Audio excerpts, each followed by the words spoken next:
પાટણમાં ખોરાક અને ઔષધ નિયમન તંત્રે મોટી કાર્યવાહી કરી છે। તંત્રને 11 માર્ચના રોજ શંકાસ્પદ ઘી અંગે બાતમી મળી હતી। આ બાતમીના આધારે ઊંઝા હાઈવે પર આવેલા પાર્થ એસ્ટેટમાં તપાસ હાથ ધરવામાં આવી હતી। જો કે તપાસ દરમિયાન 2 ગોડાઉન બંધ મળ્યા હતા। FVBO મોદી રાકેશભાઈ મુકેશભાઈનો સંપર્ક કરવાનો પ્રયત્ન કરવામાં આવ્યો હતો, પરંતુ તેઓ હાજર ન થતાં બંને ગોડાઉન સીલ કરવામાં આવ્યા હતા।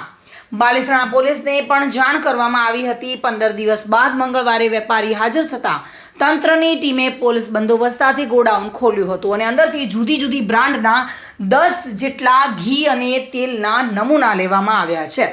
કુલ 51,25,000ની કિંમતનો માલ સીઝ કરવામાં આવ્યો છે। તમામ સેમ્પલો લેબોરેટરીમાં મોકલવામાં આવ્યા છે। લેબોરેટરી રિપોર્ટ આવ્યા બાદ ફૂડ સેફ્ટી અને સ્ટાન્ડર્ડ્સ એક્ટ 2006 હેઠળ આગળની કાર્યવાહી હાથ ધરવામાં આવશે।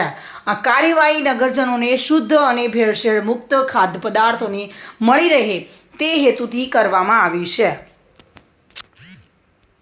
પ્રવીણ યોગી સાથે bureau report, today Gujarati news.